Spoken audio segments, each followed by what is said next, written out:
Alright, सो अब इस video में हम लोग डिस्कशन करते हैं about pattern searching in string. String के अंदर देखो, पैटर्न सर्चिंग मेरे को ऐसा लगता है कि पैटर्न सर्चिंग एक बहुत बढ़िया कॉन्सेप्ट है। और मतलब कि अगर तुम नाइव पैटर्न सर्चिंग करना चाहते हो, बेसिकली जो सबसे ब्रूट फोर्स अप्रोच होती है पैटर्न सर्चिंग की, अगर तुम वो करते हो तो वो तो काफ़ी क्विक दिमाग में आ जाता है। बट उसके अंदर प्रॉब्लम ये है कि बहुत ज़्यादा एक्सपेंसिव होता है वो। So let's start the discussion. सबसे पहले हम बात करते हैं कि पैटर्न सर्चिंग होती क्या है और इसकी ज़रूरत क्या है। तो तुमने कभी भी वर्ड डॉक्यूमेंट में अगर कुछ टाइप किया हो तो तुमने ये नोटिस किया है कि जब भी तुम कंट्रोल F करते हो और कुछ सर्च करने की कोशिश करते हो तो तुम्हारे वर्ड डॉक्यूमेंट के अंदर थाउजेंड्स और 5000 इतने कैरेक्टर्स होते हैं, ठीक है।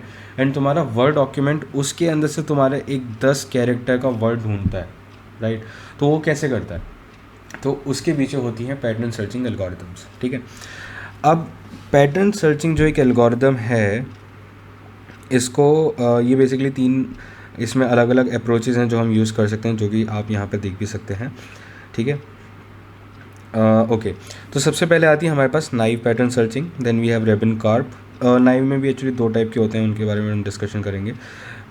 दूसरा होता है रेबिन कार्प एंड तीसरा है KMP, और फोर्थ है सफिक्स ट्री। सफिक्स ट्री हम अगली वीडियो बाद में देखते हैं कभी, क्योंकि ये मुझे खुद देखना पड़ेगा। एनीवे, नाइव की बात करते हैं। नाइव जो सबसे हमारी क्विकेस्ट इंट्यूशन हो सकती है। तो सपोज़ करो हम एक पैटर्न यहाँ पे ले लेते हैं A B C and D। Sorry, ये स्ट्रिंग है, इसको n कैरेक्टर्स मान लेते हैं, और हम यहाँ पर एक पैटर्न लेते हैं ABD, हमें इसके अंदर सर्च करना है, ठीक है। तो अगर तुम खुद बताओ, चलो इस वीडियो को 2 मिनट के लिए पॉज करो और खुद बताओ कि नाइव तुम क्या लगा सकते हो इसके अंदर। सबसे तो पहले तुम्हारे दिमाग में क्या आता है कि देखो सर जी, हम यहाँ पर दो लूप लगाते हैं, 2 फॉर लूप लगाते हैं। पहला जो फॉर लूप होगा वो यहाँ से लेकर यहाँ तक जाएगा, ठीक है। फिर हम हर एक कैरेक्टर की स्टार्टिंग से पैटर्न को मैच करना शुरू करेंगे, राइट। तो जैसे हमने इसको उठाया, अपने प्यारे से पैटर्न को हमने इसको यहाँ पे रखा, ठीक है। ये 0 से मैच कर रहे हैं, A मैच हो गया, B मैच हो गया, C और D मैच नहीं हुए। तो हम क्या करेंगे कि हम इसको अगली जगह पे रखेंगे, राइट, अगले कैरेक्टर पे रखेंगे, और फिर यहाँ मैच करना शुरू करेंगे। क्या B मैच हुआ? नहीं। फिर हम इसको यहाँ रखेंगे, C मैच हुआ? नहीं। फिर हम यहाँ पे रखेंगे, A मैच हो गया, B मैच हो गया, बट अगेन D मैच नहीं हुआ। फिर हम इसको यहाँ पे रखेंगे, A और B मैच नहीं होते। फिर क्या हम इसको यहाँ पे रखेंगे? नहीं, क्योंकि अगर हम इसको यहाँ पे रखते हैं तो इस वाले प्लेस पे ये हो जाएगा index out of range, right. ये इसके साथ कंपेयर हो सकता है, बाय चांस इस केस में तो नहीं होगा क्योंकि ये इससे आगे नहीं जाएगा। बट सपोज़ करो यहाँ पर होता है AB और नीचे होता है ABD, ठीक है। तो ये इसके साथ मैच हो गया, ये इसके साथ मैच हो गया, बट जब हम इसको कंपेयर करने जाते तो यहाँ पे इंडेक्स आउट ऑफ रेंज आ जाता है। और खुद मतलब लॉजिकली सोचो ना, जब पैटर्न 3 कैरेक्टर का है तो 2 कैरेक्टर की स्ट्रिंग के अंदर थोड़ी सर्च करोगे यार तुम। तो जब हम नाइव की एल्गोरिथम भी लिखते हैं ना, तो हम इसके अंदर सर्चिंग सिर्फ और सिर्फ n-1 तक की करते हैं, ठीक है। इसको इरेजर आ गई। तो जब भी हम करते हैं तो हम सर्चिंग हमेशा n-m तक की करते हैं, वेयर n इज़ द इसकी लेंथ और m इज़ पैटर्न की लेंथ। ये तो हो गया जी तुम्हारा नाइव। तुम इसके टाइम कॉम्प्लेक्सिटी जल्दी से सोचो क्या हो सकती है। टाइम कॉम्प्लेक्सिटी खुद दिमाग लगाओ कि तुम सबसे पहले तो एक बड़ा जो फॉर लूप है वो चलेगा 0 से लेकर n-m तक, ठीक है। और उसके अंदर वाला जो फॉर लूप है वो चलेगा 0 से लेकर m तक, ठीक है। तो क्या ये big O of n-m+1, right, क्योंकि ये इक्वल टू है, और इनटू m हो जाएगी, यही है ना? हाँ यही है, बहुत बढ़िया। ये इसकी टाइम कॉम्प्लेक्सिटी हो जाएगी। और अगर तुम इसके अंदर मतलब ये छोटे मोटे चीज़ें देख लो, और अगर m तुम्हारा सिग्निफिकेंट नहीं है तो कहीं ना कहीं ये n×m के बराबर हो जाएगी, ठीक है, अगर हमें अप्रॉक्सीमेट देखें तो ये हो गया तुम्हारा नाइव का पहला पार्ट। बट पता है इसके अंदर हम एक ऑप्टिमाइजेशन कर सकते हैं। एंड वो ऑप्टिमाइजेशन क्या होगी कि सपोज़ करो कि जो तुम्हारा पैटर्न है, ठीक है, पैटर्न हैज़ नो डुप्लीकेट्स। अगर तुम्हारे पैटर्न के अंदर कोई डुप्लीकेट नहीं है तो फिर तुम इसको इम्प्रूव कर सकते हो। किस तरह से इम्प्रूव करोगे बताता हूँ, ठीक है। तो इसको हम यहाँ पर देखते हैं कि सपोज़ करो तुम्हारी स्ट्रिंग वही है A B see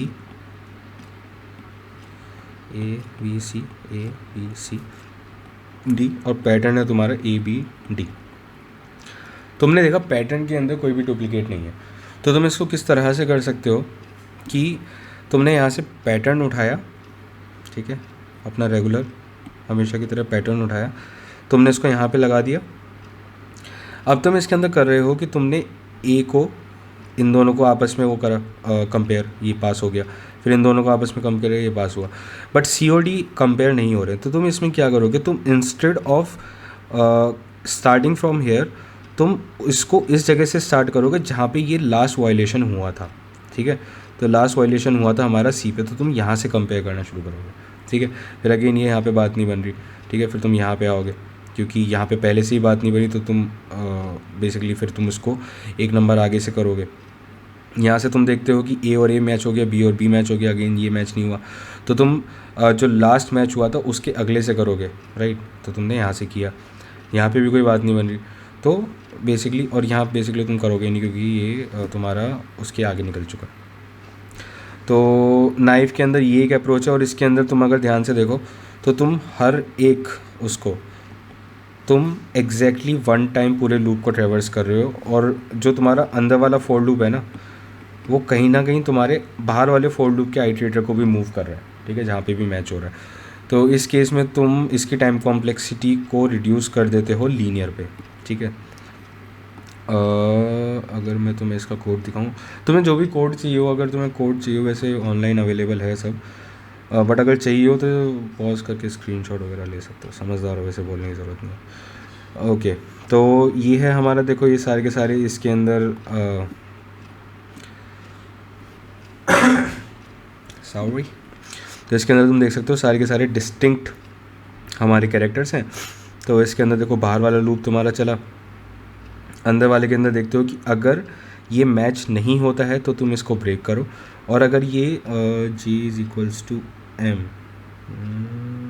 basically for, अगर ये हमारा चल रहा है तो फिर तुम जे को आगे आगे बढ़ाओगे, और फिर अगर तुम्हारा जे एम के बराबर हो गया है, बेसिकली तुम अगर एंड तक पहुंच गए हो, तो तुम प्रिंट कर दोगे I plus this if complete the pattern match. तो फिर हम इंडेक्स को प्रिंट कर देंगे कि बेसिकली इस पर्टिकुलर इंडेक्स पे हमारा पैटर्न मिला है, ठीक है। बेसिकली जे क्या है, जे तुम्हारे अंदर वाले जो पैटर्न का जो आइटरेटर चल रहा है, उस अंदर वाला जो लूप चल रहा है उसका आइटरेटर है।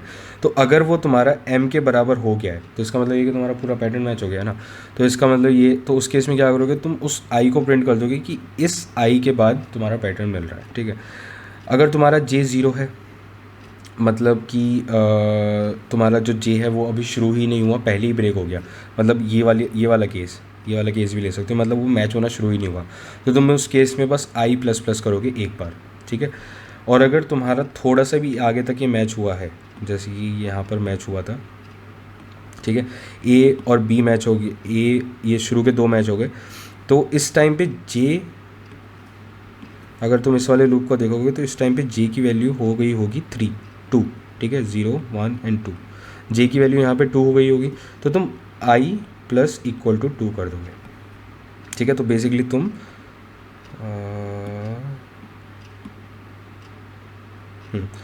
तो बेसिकली तुम जो है ना, तुम इसको यहाँ से मैच करना शुरू करोगे। आई पहले क्या था, इनिशियली आई की वैल्यू 0 थी, अब जैसे ही जे 2 आया यहाँ पे, तो तुम इसको +2 कर दोगे, ठीक है। तो आई प्लस इक्वल टू 2, तो ये हो गया आई इज इक्वल्स टू 2, तो तुम इसको यहाँ से मैच करना शुरू करोगे। हाँ, तो ये तो तुम्हारा नाइव का एक बहुत स्पेसिफिक केस, बट इसके साथ पता है प्रॉब्लम क्या है, ये प्रैक्टिकल नहीं है। एक तो तुम्हें पहले से पता होना चाहिए कि तुम्हारा पैटर्न क्या होगा, मतलब तुम्हारा एटलीस्ट तुम्हें अपने पैटर्न के बारे में इतना तो ज्ञान होना चाहिए कि वो पैटर्न के अंदर कोई डुप्लीकेट नहीं है। और रियल लाइफ के अंदर आई डोंट थिंक ऐसा हम प्रैक्टिकली कर सकते हैं। और हाँ, मतलब बहुत मुश्किल है कि तुम्हें कोई ऐसी चीज़ सर्च करनी पड़े जो जिसमें कोई डुप्लीकेट ना हो। तो काइंड ऑफ ये सही भले ही हो, बट ये बहुत ज़्यादा एक कॉर्नर और एक बहुत स्पेसिफिक केस है, ठीक है। ऑलरेडी 10 मिनट की वीडियो हो गई है, ये थोड़ी लंबी हो जाएगी क्योंकि मैं एक ही वीडियो में सब कुछ करने वाला हूँ, मैं 4-4 5-5 वीडियो नहीं बनाने वाला, ठीक है। ओके, तो अब रैबिन कार्प की बात करते हैं। बट तुम्हें एक बात पता है, चलो पहले रेबिन कार्प की बात करते हैं, फिर केएमपी की जो इंट्यूशन है मैं उसके बारे में बात करूँगा। रेबिन कार्प क्या करता है कि देखो तुम्हारे पास ए बी सी, तुम एक चीज़ सोचो, ठीक है, सेम पैटर्न लेते हैं, या चलो रेबिन कार्प से अगर मैंने स्पेसिफिक कोई पैटर्न ले रखा है, इस वाले पैटर्न को ही ले लेते हैं, चलो ठीक है।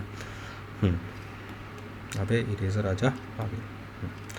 ये क्या है, A B D, A B C, B A B C, और पैटर्न इसके अंदर हम सर्च कर रहे हैं ए बी सी। रेबिन कार्प के अंदर हम क्या करते हैं कि हम जो अंदर वाला लूप है ना, ठीक है, जो नाइव के अंदर क्या था, 2 लूप थे, ठीक है ना, 4 और 4, ये था स्ट्रिंग के आइट्रेशन के लिए, ये था पैटर्न के आइट्रेशन के लिए। और नाइव के अंदर हम क्या कर रहे थे कि हम चाहे कुछ हो जाए हम इस वाले लूप को चला रहे थे जितना ये चल सकता है, ठीक है। जो स्पेसिफिक केस था हम उसकी बात नहीं करेंगे क्योंकि वो प्रैक्टिकल नहीं है और हम प्रैक्टिकलिटी की बात कर रहे हैं, तो फिर बेसिकली ये दोनों लूप चलते ही थे, ठीक है ना। तो उस केस में एक क्वाड्रेटिक टाइप की टाइम कॉम्प्लेक्सिटी आती थी। रेबिन कार्प के अंदर हम क्या करते हैं कि हम एक चीज़ का यूज़ करते हैं जो कि होती है रोलिंग हैश, ठीक है। रोलिंग हैश से पहले हम नॉर्मल हैश एक अप्रोच को समझते हैं। देखो क्या करते हैं कि ये पैटर्न हमारा पूरा कांस्टेंट रहने वाला है अक्रॉस द प्रोग्राम, ठीक है, एक बार यूज़र डालेगा उसके बाद हमें इसी पैटर्न को फाइंड करना है। तो हम इसकी जो हैश वैल्यू है, बल्कि एक काम करते हैं, हैश वैल्यू नहीं मानते उसको, हम इसकी एक जो इसकी एस्काई वैल्यूज़ का जो सम है, ठीक है ना, उसको हम प्री कंप्यूट कर लेते हैं, ठीक है। अब एस्काई आई थिंक 97 से शुरू होती है ए की, लेट्स मेक हम इसको ऐसे मान के चलते हैं कि A0 है, B1 है, C2 है, ठीक है। तो अगर हम इसकी एस्काई का सम निकालते हैं तो कितना होगा, ये 3, ठीक है।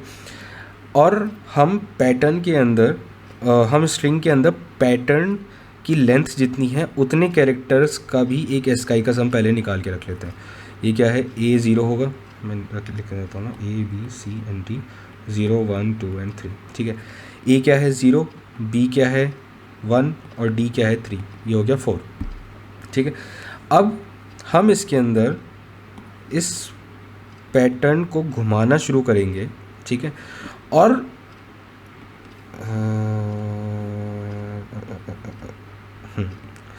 अब हम इसके अंदर इस पैटर्न को घुमाना शुरू करेंगे, बट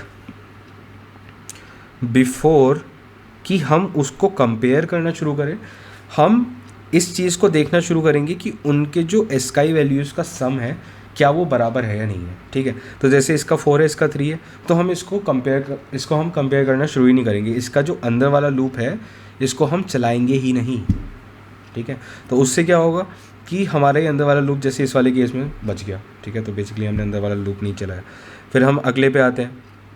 अब अगले वाले की तुम कैसे कंप्यूट करोगे, क्या तुम फिर से ABD करोगे, BDA करोगे, नहीं, क्योंकि अगर तुम वो करोगे तो कहीं ना कहीं तुम एक और लूप तो चला ही रहे हो ना, मतलब इसको कंप्यूट करने के लिए भी तो चलाओगे। तो यहाँ पर तुम्हारी हेल्प करेगी जो एरे के अंदर स्लाइडिंग विंडो टेक्निक थी। क्या थी वो, कि तुम इस वाले कैरेक्टर का सम जो एस्काई है 0 + 1 + 3, इसमें से इस वाले जो सबसे पहले वाला कैरेक्टर है उसका एस्काई माइनस कर दो और जो नए वाला आ रहा है उसका ऐड कर दो, ठीक है। तो अब इस वाले के अंदर तुम क्या करोगे, 4 - 0 + 0, तो इसका भी 4 हो गया। अगेन तुम इससे मैच नहीं करोगे, ठीक है। फिर तुम एक नंबर और आगे जाते हो। अब फिर से तुम अगर इस वाले पॉइंट की बात करो तो यहाँ पर तुम कैसे लिखोगे, पहले वाले का क्या था 4 माइनस B का क्या था 1 प्लस B का क्या है 1, अगेन 4 ही रहेगा। तो क्या ये इससे मैच करेगा, जी बिल्कुल भी नहीं करेगा। अब हम इसको उठा के अब यहाँ पे रख देते हैं, ठीक है। अब अगेन ये वाली ले लेते हैं हम, ठीक है, ये तो दिख भी नहीं रहा, ऑरेंज लेते हैं, ठीक है। अब इस वाले को लेते हैं, ठीक है। तो इससे एक नंबर पहले का 4 था, 4 माइनस अब इसमें से D घटा है, D 3 था और C ऐड हुआ है, C क्या था 2, तो ये कितना हो गया, ये हो गया 3। क्या ये दोनों का एस्काई मैच कर रहा है, हाँ कर रहा है। अब हम फॉर लूप चलाएंगे। तो इन अ वे तुम कह सकते हो कि इस फॉर लूप को चलाने से पहले तुम यहाँ पर एक कंडीशन लगाते हो, इफ़ एस्काई आर इक्वल, तब जाकर तुम फॉर लूप चलाओगे, ठीक है। और इस केस में तुम मैच करना शुरू करोगे वही अपना नाइव तरीके से, और अगर ये पूरा मैच कर जाता है तो फिर तुम इसको पास कर दोगे, ठीक है। हो सो ये था तुम्हारा रेबिन कार्प। रेबिन कार्प की इनिशियल अप्रोच ये थी। ये रेबिन कार्प नहीं है। रेबिन कार्प के अंदर जो हम यूज़ करते हैं वो होता है रोलिंग हैश, ठीक है। रोलिंग हैश क्या होता है उसके बारे में हम अभी डिस्कशन करेंगे, 15 मिनट की वीडियो हो गई है, ठीक है, ठीक है, ठीक है, ठीक है, ओके। तो अब जैसे ये हमने कराई है, ठीक है। अब इसके अंदर पता है प्रॉब्लम क्या आती है? अरे क्या कर दिया मैंने, इसके अंदर प्रॉब्लम आती है कि इसके अंदर प्रॉब्लम आती है जब हमारे पास किसी कैरेक्टर की परम्यूटेशन होती है। सपोज़ करो जो हमारी स्ट्रिंग है उसके अंदर कैरेक्टर हैं ABC और हमारा जो पैटर्न है वो है CBA, ठीक है। तो इन दोनों की अगर तुम बात करो तो इन दोनों का एस्काई का सम विल बी सेम, ठीक है। इसका क्या होगा 3 और इसका भी क्या होगा 3। तो इस केस में ऐसा हो गया कि भले ही हमने ये यहाँ पर एक सिक्योरिटी लगा रखी है, एक वो लगा रखा है, क्या कहते हैं उसको,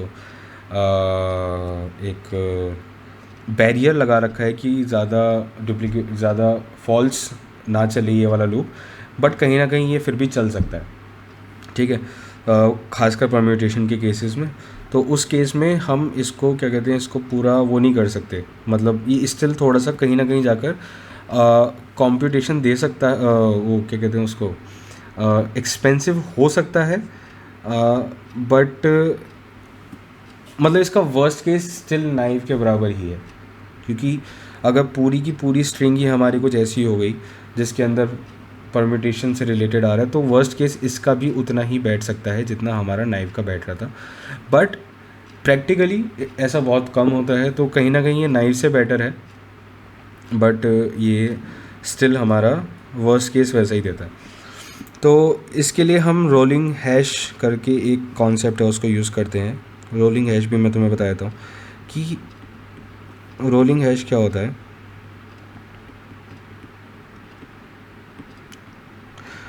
हम इसमें, तुम्हें याद है जब हम छोटे थे तो हम प्लेस वैल्यू पढ़ते थे कि यहाँ पर जैसे कोई नंबर लिखा है 1 2 1, तो इसकी वैल्यू 1 है, इसकी वैल्यू 20 है, इसकी वैल्यू 100 है, राइट। तो बेसिकली कैरेक्टर की पोजीशन के हिसाब से हम उसकी वैल्यू को इंक्रीज़ या डिक्रीज़ करते थे, राइट। हम वैसा ही कुछ यहाँ करने की कोशिश करेंगे। क्या करेंगे कि जैसे हमारे पास A B C और D है और हमें इसका रोलिंग हैश लिखना है।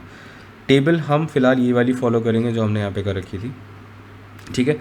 A है हमारा 0, B है हमारा 1, C है हमारा 2 एंड D है हमारा 3।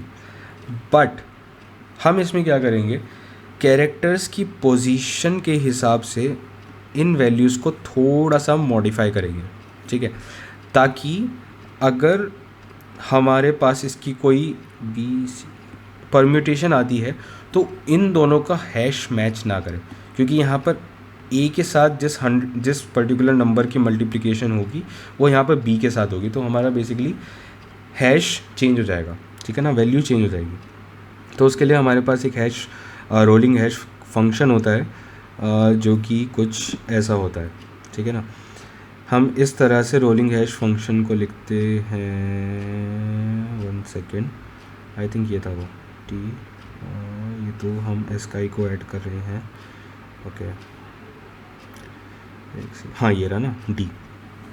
तो बेसिकली हमने यहाँ पर एक वेरिएबल मान लिया यहाँ पर D ऑलरेडी, क्योंकि हमारे पैटर्न में हम इसको x मान लेते हैं और x की वैल्यू हम कुछ मान लेते हैं, राइट। प्रोग्राम स्पेसिफिक है। सपोज़ करो हमने यहाँ पे भी 5 लिखा है तो हम यहाँ भी 5 ही लिख लेते हैं, ठीक है। हमने इसको 5 मान लिया। तो अब कैरेक्टर की पोजीशन के हिसाब से हम इस 5 की डिफरेंट पावर्स की मल्टीप्लाई करेंगे इन दीज, ठीक है। तो जैसे ये मोस्ट लीस्ट सिग्निफिकेंट है तो यहाँ पर हम करेंगे x है ना, तो x की पावर 0 से मल्टीप्लाई, ठीक है। यहाँ पर हम मल्टीप्लाई करेंगे x की पावर 1 से, यहाँ पर हम मल्टीप्लाई करेंगे x की पावर 2 से, यहाँ पर हम मल्टीप्लाई करेंगे x की पावर 3 से। और ऐसा करके बेसिकली हमने एक अलग तरह का हैश बनाया है, अलग तरह का एक हैश फंक्शन बनाया है जो कि बेसिकली पोजीशन बेस्ड है, ठीक है। तो ये क्या हो जाएगा, 0 into 5⁵ is still 0 plus 1 into 25 plus 2 into 5 plus 3 into 1, ठीक है। तो हो जाएगा 25 प्लस 10 प्लस 3 13 13 28 38, ठीक है। 38 इसका एक हैश फंक्शन आ गया। बेसिकली अभी हम रोलिंग हैश की बात नहीं कर रहे हैं, अभी हमने सिर्फ हैश फंक्शन को थोड़ा सा मॉडिफाई करा है, ठीक है। हैशिंग याद है ना, हैश फंक्शन उसके अंदर होता था वैसा कुछ। तो बेसिकली अब ये 38 आ गया हमारे पास। अब हम इस 38 इस वाले का हम इस वाले परम्यूटेशन का, जैसे अगर हम इन दोनों की बात करते हैं, चलो इसका भी निकाल के ही देखते हैं, ठीक है ना। तो इसका जैसे 38 आया, वहीं हम BCA का निकालते हैं, चलो ठीक है।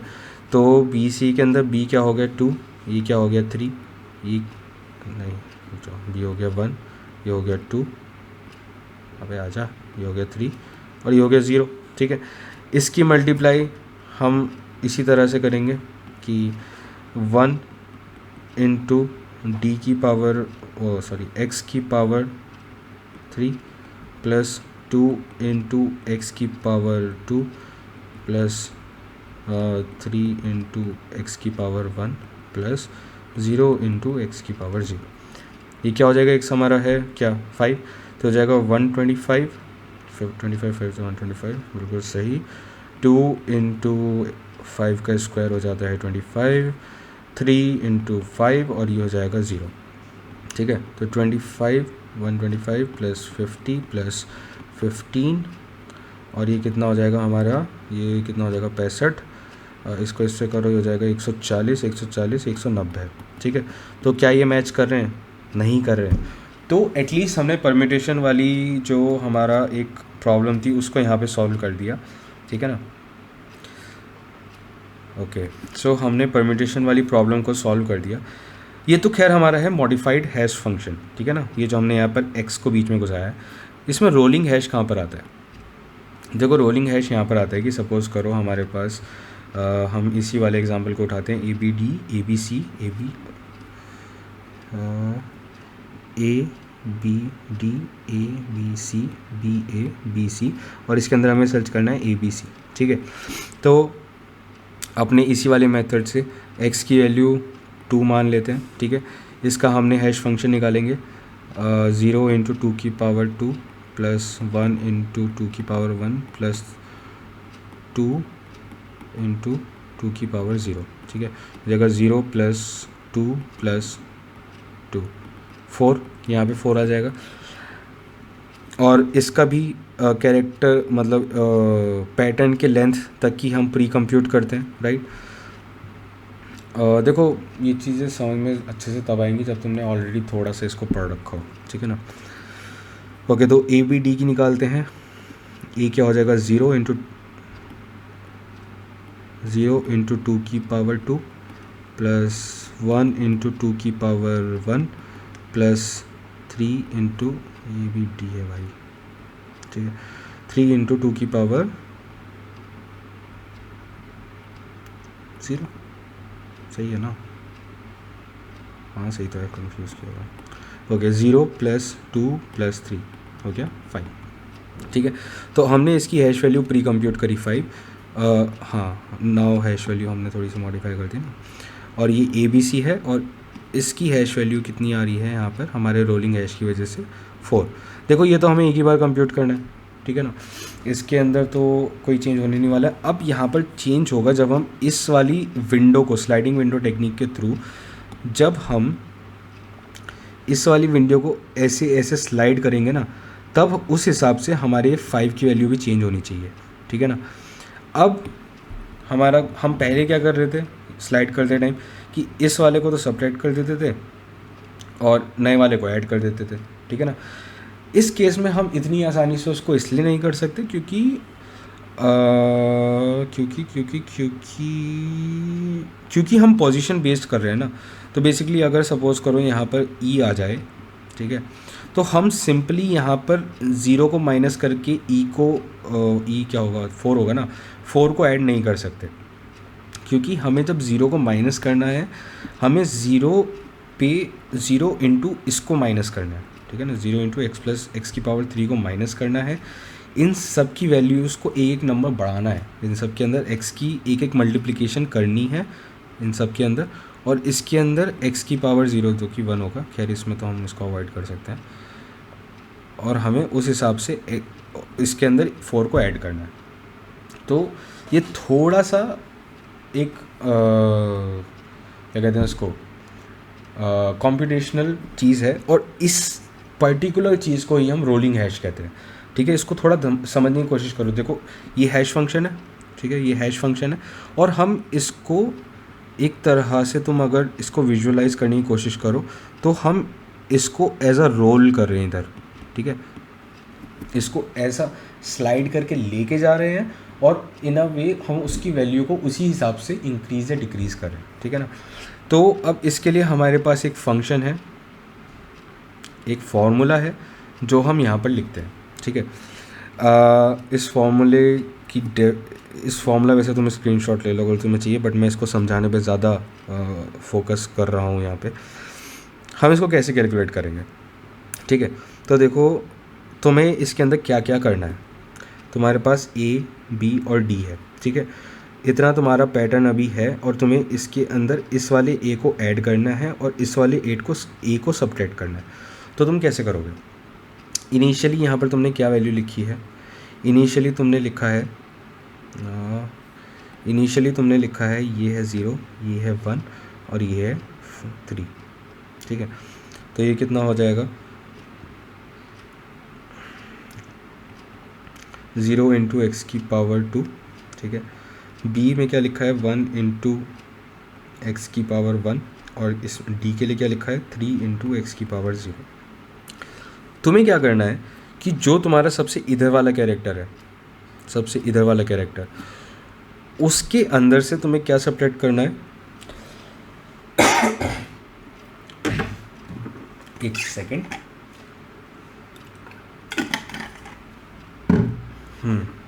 उसके अंदर से तुम्हें क्या सब्ट्रैक्ट करना है? एक तो उसकी एस का वैल्यू इनटू जो उस पर्टिकुलर चीज़ की लेंथ है, बेसिकली जो तुम्हारे पैटर्न की लेंथ है, पैटर्न की लेंथ -1 की पावर। एक तो तुम्हें जो तुम्हारा हैश आया हुआ है पहले से, इस पार्ट को सब्ट्रैक्ट करना है, ठीक है ना। बल्कि हम यहाँ पे 0 नहीं लिखते, इसको जनरलाइज अगर हम कर ही रहे हैं तो हम इसको अगर स्ट्रिंग मान लेते हैं, ठीक है। अगर हम इस पूरे को स्ट्रिंग मान लेते हैं तो str जो भी हमारा यहाँ पर रहा होगा, जो कि हमारा है I, ठीक है ना, हम इसको सब्ट्रैक्ट करेंगे। str के अंदर से हम इस पार्ट को सब्ट्रैक्ट करेंगे, ठीक है। अगली चीज़ हमें क्या करनी है कि जो इसमें बच गए इन सब की मल्टीप्लाई करनी है x से, ठीक है। तो इसको सब्ट्रैक्ट करने के बाद जो भी हमारा हैश फंक्शन रहा है उसकी हम एक मल्टीप्लाई करेंगे x के साथ, ठीक है, और प्लस इसके अंदर ऐड कर देंगे जो नया बंदा आया है। क्या है वो? str माना है ना हमने, str जो नया बंदा है, नया बंदा कौन है? a, और a की पोजीशन क्या होगी? I प्लस m, m हैगी ना लेंथ हमारी पैटर्न की। बस ये है ये फंक्शन। अब तुम इसको अच्छे से समझ सकते हो, ठीक है ना। जो मैंने यहाँ पर लिखा है, जिसको मैं तुम्हें लिख के अच्छे से बताता हूँ।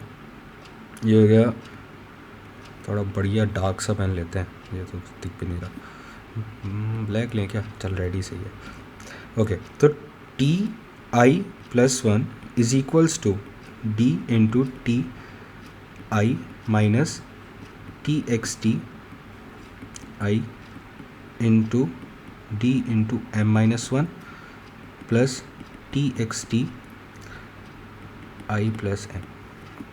तो अब ये जो हमने हैश फंक्शन लिखा है, अब हम इसको समझने की कोशिश करते हैं, ठीक है। तो ये कुछ भी नहीं है, जो मैंने जस्ट अभी अभी बोला है ना, ये सब कुछ वही है। बताता हूँ कैसे, ठीक है। तो इसके अंदर हमने देखो, सबसे पहले हम सबसे अंदर वाली टर्म पे फोकस करते हैं, ठीक है। अब इसमें तुम एक चीज़ समझो कि सबसे पहले जो हमने जो इस चीज़ को यहाँ पे str लिया है, इन्होंने उस चीज़ को यहाँ पे txt लिया है, ठीक है। सबसे पहले तो तुम इस चीज़ को समझो, ठीक है। ti प्लस 1 ti ये जो चीज़ें हैं ये हैं तुम्हारे हैश फंक्शन की वैल्यूज़, ठीक है। तो और बेसिकली टी आई का मतलब है कि हैश फंक्शन स्टार्टिंग एट आई, ठीक है। तो जैसे सपोज़ करो यहाँ पे ये 0 1 2 और 3 था, तो T0 हमारा होगा ये वाला हैश फंक्शन, इतने पार्ट का हैश फंक्शन, ठीक है। फिर T1 क्या होगा, इस पार्ट का हैश फंक्शन B से जो शुरू हो रहा है, ठीक है।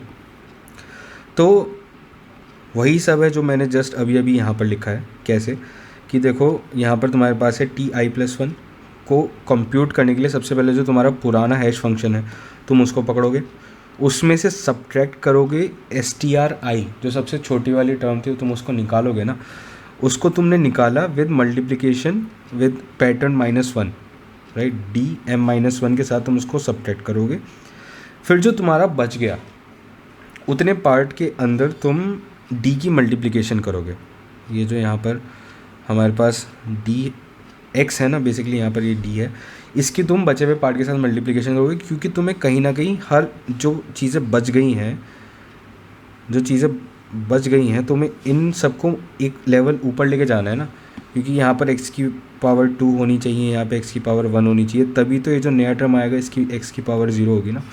तो तुम इन सबको यहाँ पे मल्टीप्लाई करोगे d से, और फिर जो नया बंदा आया है उसको जस्ट तुम ऐड कर दोगे उसकी s का वैल्यू को, और ये है तुम्हारा rolling function. This is what it is.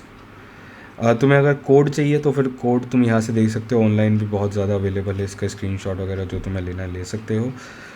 But मुझे ऐसा लगता है कि तुम्हें अब रोलिंग हैश का मतलब समझ में आ जाना चाहिए। बेसिकली तुम्हारी आई होप कि ये सब तुम्हारी तीनों एल्गोरिदम, स्टार्टिंग की जो 3 एल्गोरिदम है ये तो तुम्हारी क्लियर हो ही गई होंगी।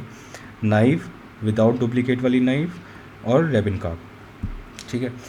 KMP जो एल्गोरिदम है ये बहुत मतलब इसके अंदर जो सबसे पहला पार्ट है ना LPS कंप्यूट करने वाला, उसमें मेरा अच्छा खासा दिमाग लगा था उसको समझने के लिए। वो मैं अगली वीडियो में ही करता हूँ, क्योंकि वीडियो ऑलरेडी आई थिंक आधे घंटे की हो चुकी है। चलो देन, कूल।